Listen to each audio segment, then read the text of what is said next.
Dependent origination teaches that nothing arises on its own. Everything exists because of conditions. From contact comes the next link, feeling. The story continues. The woodcutter stood in the forest, still listening. A rustle moved through the bushes again, close enough to raise the hairs on his arms. He felt it immediately. Not a thought, not a story, a feeling, a tightening in the chest, a sinking in the belly, a wave of unease. This is Vedanā, feeling. In the Buddha's teaching, feeling is not emotion. It's simpler than that. It's the raw tone of experience, pleasant, unpleasant, or neutral. Feeling arises right after contact. Ear meets sound, contact, then feeling. Eye meets form, contact, then feeling. Mind meets thought, contact, then feeling.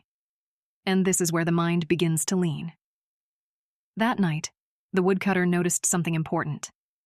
The sound itself wasn't suffering. The forest itself wasn't suffering. But the unpleasant feeling made his mind contract. Unpleasant feeling whispered, "Move. Run. Protect yourself."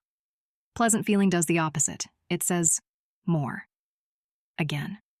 Don't let this end." Neutral feeling says, "Nothing matters."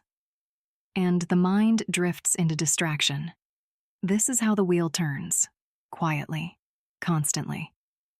Think about your own life. A compliment lands, pleasant feeling. You want more.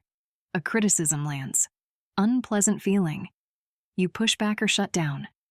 A boring moment arrives, neutral feeling. You reach for your phone. Most of the time, we don't even notice. Feeling happens, and the mind obeys. But the Buddha pointed here for a reason. Because if you can see Vedanā, you can stop the chain. The woodcutter tried something different.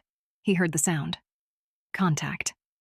Unpleasant feeling arose, and instead of running, he named it gently inside. Unpleasant. Tightness. Fear, tone. Not as a judgment, just as a recognition. And something changed. The feeling was still there, but the grip loosened. He discovered that a feeling is not a command. It is a visitor. It arrives, and it passes. This is the heart of the practice. When pleasant feeling arises, we can enjoy without clinging. When unpleasant feeling arises, we can meet it without hatred. When neutral feeling arises, we can stay awake instead of drifting. This is how freedom begins, at the level of feeling. In the next episode, we move to the next link. Craving, taṇhā, how feeling, when unobserved, becomes wanting, and how wanting becomes the engine of suffering. If this teaching helps you see your mind more clearly, please subscribe and continue walking this path with us.